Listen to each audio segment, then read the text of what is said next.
Vero Mundo. Hello, my name is Verónica Moscoso. I am an independent author from Ecuador, and my publisher is Vero Mundo, and I am one of the authors of Acento Latino. The first book I want to introduce is Olivia y los Monos. Years ago, I made a documentary about the Misawayi monkeys. So Misawayi is a town in Ecuador.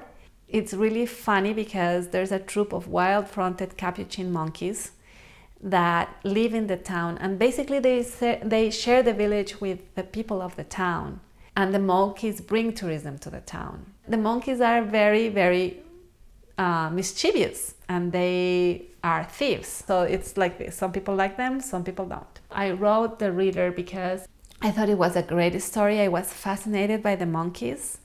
And it's a hybrid because there's a non-fiction part because these monkeys are real. And all the stories that I tell in the book are things that I either experienced when I was there or people of the town told me. But the fictional part of the book is the main character, Olivia, who travels from California to Ecuador. She's traveling with her parents, and they stay in Misawayi for 7 days. So each chapter of the book is one day. And so each day, one after another amusing situation occurs with the monkeys. The story is told from Olivia's point of view. So Olivia is very curious about them. And each chapter has illustrations and a full glossary. I'll read the first paragraph. Día 1. Hola, me llamo Olivia. Tengo 16 años. Estoy muy feliz porque estoy de vacaciones. Estoy de vacaciones en Ecuador. Mamá, papá y yo viajamos a diferentes partes de Ecuador. Me gusta viajar. La leyenda de Cantuña. This is my newest book. I just published it. And this story is very close to my heart because it's the story of a legend. The most popular legend in Quito. Quito is my hometown. I grew up in Quito. So I heard this story many times when I was a kid. This reader is fictional history. So if you think reading about history and culture is important, then this book is for you. It's about a child from Inca descent, the main character, Cantuña, who is lucky to survive the Spanish conquest and is adopted by a Spanish captain. And he starts living like a Spaniard, and that's the safest thing that he can do, is to adapt to this new reality and live like a Spaniard, but he is not. When he's a kid, when he grows up, the people in his community, the Spaniards, they always look down on him. He's an underdog, but he is very smart and hardworking, and I don't want to spoil it for you, but he's very intelligent and oftentimes lucky, and that helps him survive at the end. So each chapter of the book has an illustration and a glossary, but also, because this is part fiction and part reality, at the end of each chapter there is a brief description of the actual facts. Next to the facts in each chapter, there's an illustration by Guamán Poma de Ayala, who was an indigenous chronicler who lived in the 16th and 17th centuries. He made a lot of drawings and wrote a lot about the mistreatment of indigenous people during colonial times. He is very important because his chronicles are from the point of view of an indigenous person. In this link, you can find a list of short videos. It's a compilation that I put together. You can use them in class before or after every chapter. I'll read the first paragraph. Capítulo 1. La guerra. Cantuña es un niño. Él es un niño inca. Cantuña está en Quito. Quito es una ciudad del Imperio Inca. Halloween versus Día de los Muertos. I was a young girl when I learned about the Mexican Día de los Muertos, and I fell in love with it. Our traditions in Ecuador are somewhat different from Día de los Muertos in Mexico, but I love the traditions of both countries. So I was working for a non-profit, and I pitched the idea of celebrating Día de los Muertos in a big way. I wanted to collaborate with other organizations and have a big event for the city. It was a struggle because Dia de los Muertos celebration was back to back with the Halloween event. So it occurred to me to write the story of a Mexican American teen that experiences Dia de los Muertos in Mexico and wants to throw a big Dia de los Muertos party at her home in California. The tricky thing is that her best friend plans to throw a big Halloween party on the same day. Her best friend has a tradition with her family to have Halloween party on Saturday. That same year, Saturday is the best day for Dia de los Muertos celebration. This reader is a light-hearted story. And Halloween versus Dia de los Muertos can be used to start a conversation about Day of the Dead and the similarities and difference with Halloween. So Aleja, the main character, is the one who tells the story from her point of view. There is a full glossary for each of the 7 chapters and illustrations for every chapter and photos of the Day of the Dead. I'll read the first paragraph. Las amigas inseparables. Hola, me llamo Alejandra, pero puedes decirme Aleja. Mis amigos me dicen Aleja. Mi familia me dice Aleja. La verdad es que todos me dicen Aleja. Vivo en Richmond, California. Tengo 16 años. Vivo con mi mamá, mi papá, mi hermano y mi abuelita. Mi mamá, mi papá y mi abuelita son de México. Son de una parte de México que se llama Veracruz. El Rey Arthur. Okay, so this street dog started following this team of athletes from Sweden who came to Ecuador for a competition. And it was a tough competition, but the dog kept following and never left them. And there were pictures of the competition, but the dog was always there, so it stole the heart of everybody, of the media. I think the captain of the team ended up adopting the dog. So I decided to write a story. I found this story so beautiful, and I did a lot of research because there were so many pictures, videos, articles. The captain of the team that adopted the dog, he wrote books. I used all this research for the timeline of events, like when the dog meets the captain of the team and then starts following them. Then there's a point where they are told that they have to let the dog go, and what the dog does to continue with them. I don't want to spoil it for you, but I told the story from the point of view of the dog. So in this case, this is a hybrid of non-fiction story and fiction story because, you know, who knows what the dog was thinking. It was all my imagination. Every chapter has an illustration, and there is a vocabulary at the end of every chapter in this book as well. I'll read the first paragraph. Los perros de la calle. Hola, me llamo Arthur. Te voy a contar mi historia. Yo me convertí en un rey y me convertí en una celebridad. No fue fácil. Mi historia comenzó cuando yo era un perro callejero. Chistes para aprender español. Chistes para aprender español is not a novella, but is an easy reader that has 30 mini stories. These mini stories are funny stories or jokes. Every story is illustrated and with a comical drawing that helps with comprehension.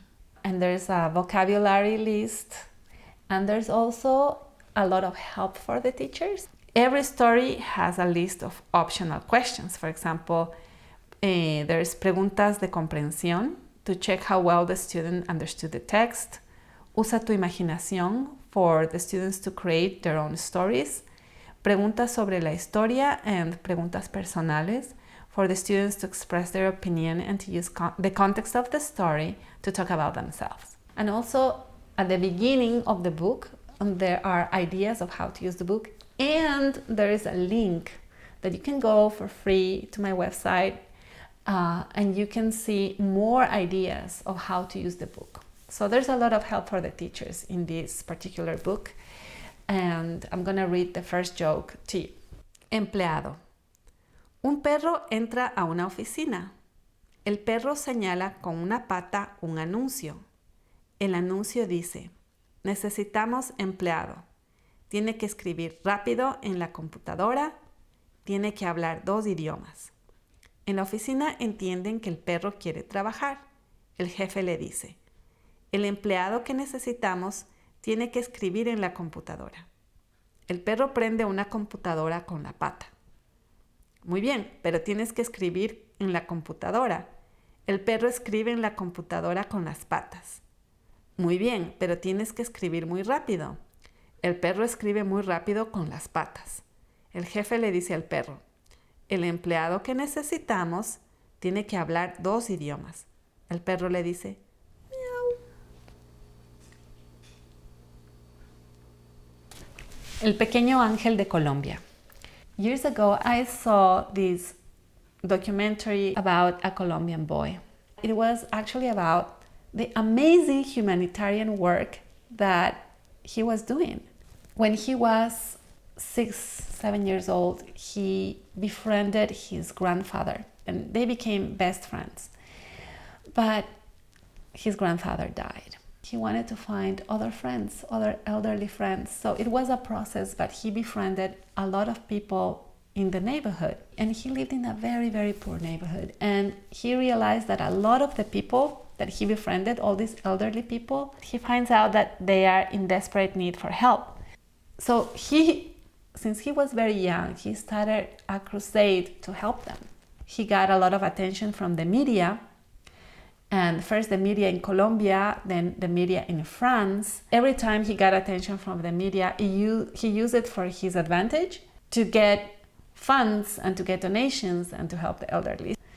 This is a story that will really warm your heart, and it's very inspirational, and it's this documentary that I watched years ago, but I never forgot.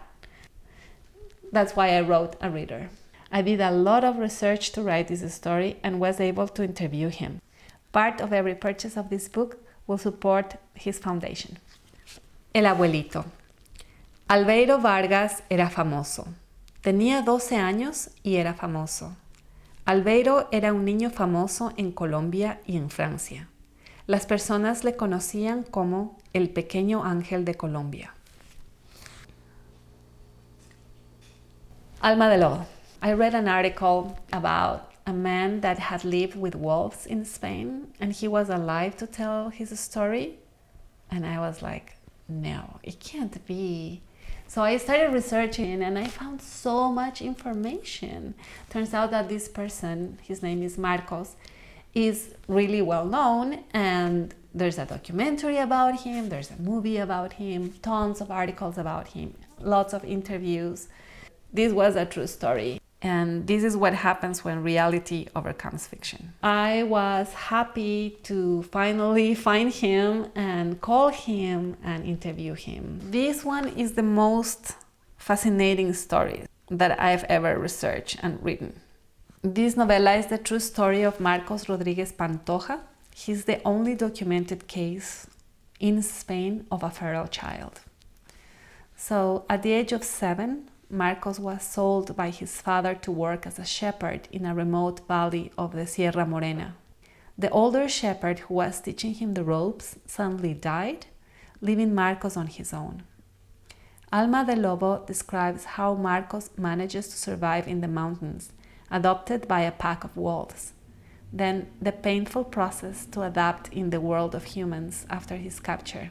Hardly anyone believed his childhood stories, but when he was in his 60s, an event changed his life. So Alma de Lobo is a page turner. There's a full glossary for each of the 10 chapters and illustrations for every chapter. El salvaje. El día que se llevaron a Marcos fue un día triste. Los humanos se llevaron a Marcos y los animales estaban tristes. Los animales del valle eran amigos de Marcos. Los animales pensaban que los humanos eran muy peligrosos. Marcos también era humano, pero él no era peligroso. Él era un buen amigo.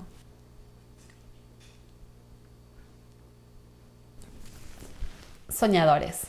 You know, a lot of the readers for Spanish students are about teenagers and their stories, but there's a big group of teenagers in the United States that are from Hispanic heritage, and they are dreamers. So when we talk about the dreamers, we talk about undocumented youth. It was important for me to write a story about these teenagers. One of my goals is to use storytelling to humanize conversations about immigrants. Sofia, Rosa, and Antonio are high school seniors who are very different from one another, but they form a special bond when they discover that all three are undocumented minors. Their friendship gets them through when their lives take unexpected turns. Together they accept who they are, join the Dreamers movement, and start fighting for their rights. In this reader, it is easy to understand the implications of immigration law. Although the characters of the story struggle against all odds, there is humor and warmth throughout the story. All the characters of Ensoñadores are fictional, but I use my real-life experience and the experiences of my immigrant friends to write this novella.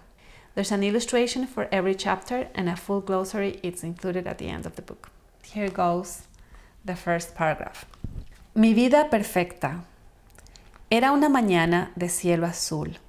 Mis hermanos menores y yo caminamos a nuestra escuela, como siempre. La escuela quedaba a 5 minutos de nuestra casa. Cuando llegamos, saludé a mis amigos. Tenía muchos amigos en la escuela. The last book I want to introduce is Los Ojos de Carmen. What I saw when I was living in Ecuador and international students will come, they always went to very rich families. So in this book, the main character is Daniel. He goes to live in the house of a very rich family. He wants to win a photography contest, and his mother's idea is that if he goes to a different country, he might see things that are interesting and he might take really nice pictures. He also wants to improve his Spanish, so the idea is that he goes and spends the summer with his cousins in Ecuador.